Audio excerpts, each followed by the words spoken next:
Ang pag-ibig kung minsan ay natatagpuan natin sa hindi inaasahang lugar at oras. Ang kwento ng pag-iibigan ni Amy Abrahamson at Vic Cocola ang siyang magpapatunay na wala nang mas totoo pa sa bagay na iyon dahil sa kabila ng pagkakaiba nila ay nagawa pa din nilang mahalin ang isa't isa sa kabila ng lahat. Halina't subaybayan natin ang kanilang tunay na kwento ng pagmamahalan.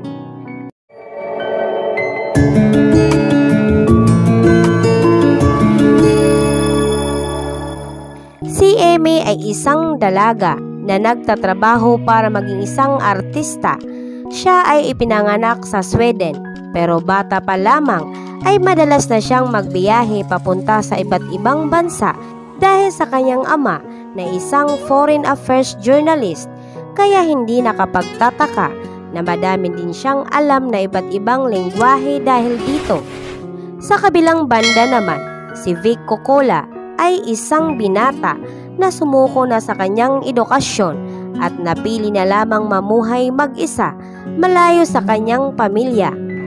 Nagpasya siyang bumiyahe sa Europe para doon magbakasakali ng magandang pagkakataon para sa kanya, pero sa halip ay nawalan pa siya ng pera hanggang sa hindi na siya makauwi pabalik ng Canada, dahilan para mamuhay siya simula ng araw na iyon bilang isang pulubi.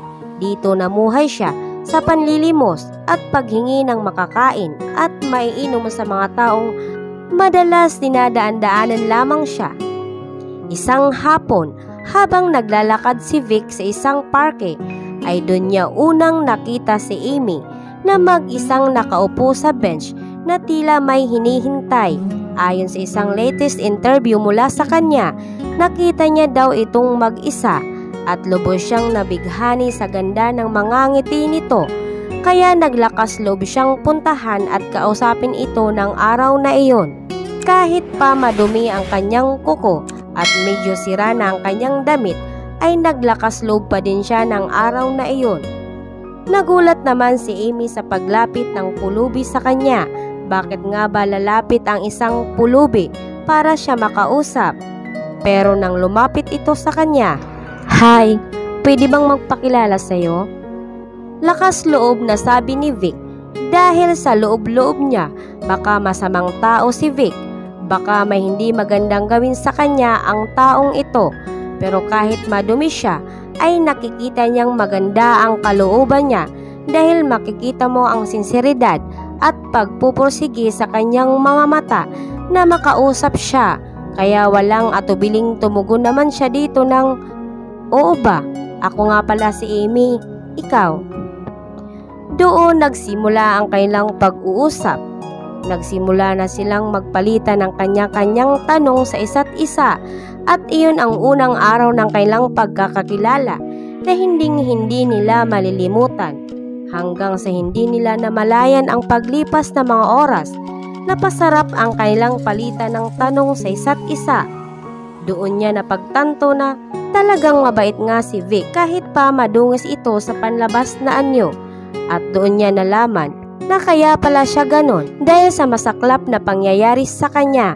Kaya unti-unti napalagay ang loob niya dito at nawala ang takot na nadarama niya sa una niyang pagkakilala dito. Pero syempre, kinakailangan na din umalis si Amy ng araw na iyon at nakiusap naman si Vic kung pwede pa silang magkita sa susunod para makapag-usap pang muli sa bench din na iyon sa susunod na linggo sa parehas na oras.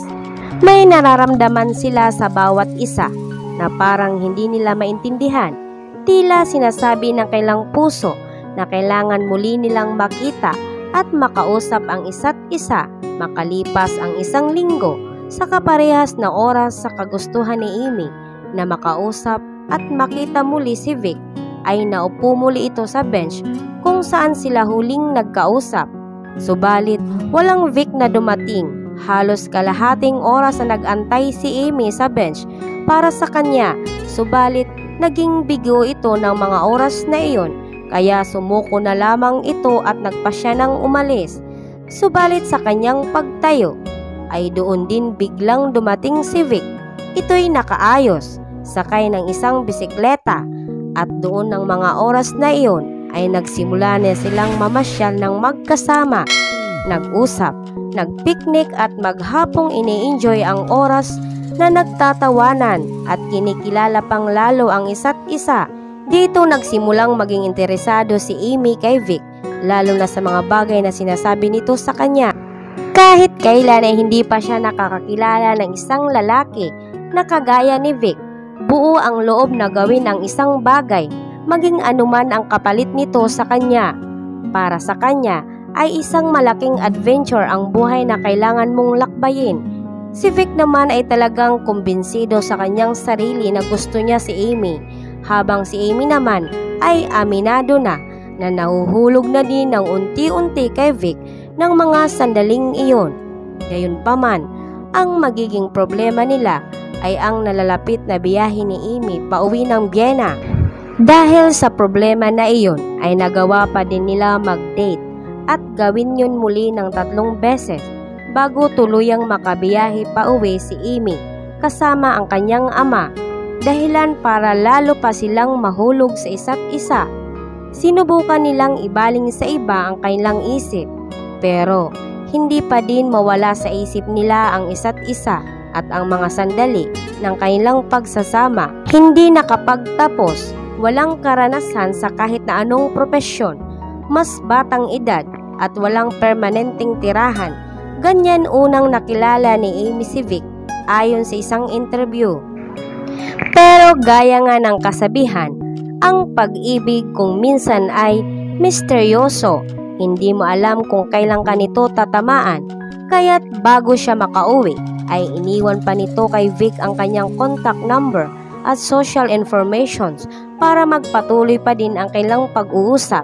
Kahit na alam naman natin na walang sariling cellphone si Vic dahil wala itong kakayanan na makabili, ay umaasa si Amy na makakagawa ito ng paraan para kontakin siya, at yun ang hinihintay niya sa bawat araw na lumilipas.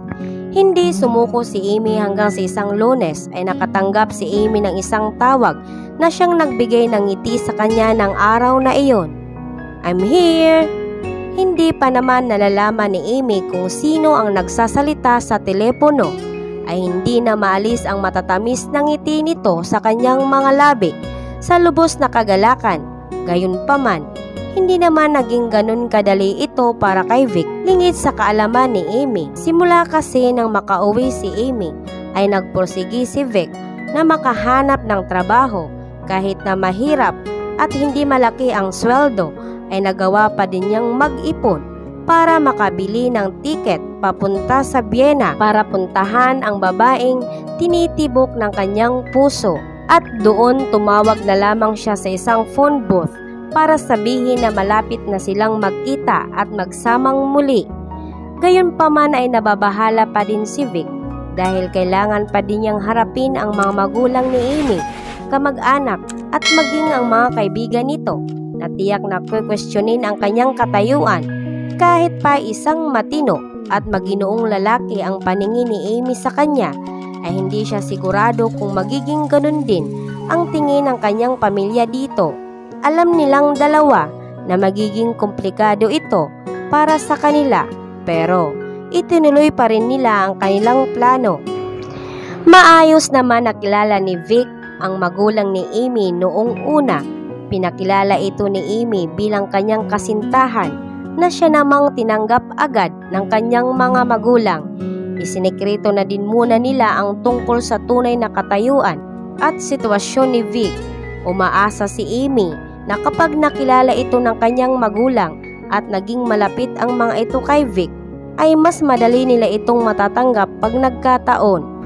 Ayaw ni Amy na biglain ang kanyang mga magulang, lalong-lalo na ang kanyang ama na may mataas pa namang pangarap para sa kanya. Inuunti-unti nila ang lahat hanggang sa aminin na nila ito ng tuluyan. Subalit sa ilang araw na din ng pag-uusap at pagkilala dito ng ama ni Amy, ay naging kumbinsido sila sa talino at kabaitan ni Vic na nakikita nila sa bawat pagkilos at pananalita nito.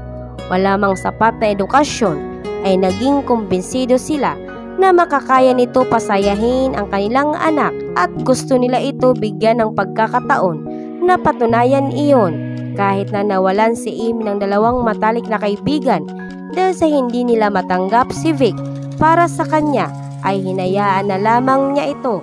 Life goes on, ika nga, kahit na madaming consequences ang kinaharap nila para patunayan ang kanilang pag-ibig ay sinisigurado ni Vic na gagawin niya ang lahat ng paraan at pagsisikap. Mapatunayan lamang niya sa mga magulang ni Amy at pamilya niya na hindi mali ang desisyon nito na piliin siya sa kanyang buhay. Si Amy ang naging lakas ni Vic para maging desidido na gawing mas maayos pa ang kanyang buhay. Kahit na masama ang loob ni Amy na hindi man lamang nila kinilala o binigyan ng pagkakataon si Vic na patunayan ang sarili nito sa kanila, trabaho siya at nang makaipon ay itinuloy ang kanyang naudlot na pag-aaral noon. Mahirap man ay nakakaya niya ang lahat at nagiging masaya siya sa araw-araw sa palagiang suporta na nararamdaman niya mula kay Amy hanggang sa makapagtapos siya ng degree sa mechanical engineering at yun na nga ang naging hagdan niya para maging isang design engineer, isang trabaho na hindi niya inaasahang maabot niya. Ayon sa salaysay ni Vic, si Amy ang unang tao na naniwala at nagtiwala sa kanya. Kung minsan kasi ayon sa kanya, ang simpleng pagtitiwala at paniniwala mo sa kakayanan ng isang tao ay sapat na para pagtibayin nito at abutin ang kanyang pangarap. Si Vic at Amy ay kinasal at biniyayaan pa ng kambal na anak. Makalipas lamang ang unang taon nila bilang mag-asawa. Pero hindi lang naman pangarap ni Vic ang natupad, kundi gayon din kay Amy. Nung nagdesisyon kasi si Amy na tigilan ang kanyang pangarap na pag-aartista, ay naisip niyang magsimula na lamang bilang isang writer. At ang una niyang aklat na nailathala ay nailabas taong 2011 na nanominate sa ilang multiple awards. Isang libro na may titulong My Dad is Kind and My Mom is a Foreigner. At isang aklat may kinalaman sa istorya nilang mag-asawa na may titulong How to Fall in Love with a Man Who Lives in a Bush na inilabas taong 2018. Sa katunayan, ang kilalang publisher na si HarperCollins ay inilarawan ang libro na iyon bilang isang nakakatawa, nakakakilig at nakakapagbigay interes na kwento ng tunay na pagmamahalan. Ayon kay Harper, ito ang patunay na hindi lahat ng Prince Charming ay nakatira sa isang kastilyo kagaya ng nababasa natin sa ibang libro.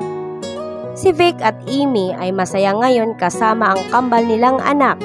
Nagturo din ang kailang kwento na huwag husgahan ang isang tao dahil lamang sa suot nito o ayos dahil hindi natin alam ang kanyang tunay na kwento at pinagdaanan sa buhay. Ano ang masasabi ninyo sa kwentong ito? Don't judge the book by its cover. Huwag nating baliwalain ang isang tao dahil lamang sa mababang katayuan nito sa buhay. Tandaan na hindi natin alam ang kwento at istorya ng bawat isa. Hindi rin natin makilala ang isang tao sa unang tingin. At dito na po nagtatapos ang ating kwento. Maraming salamat po.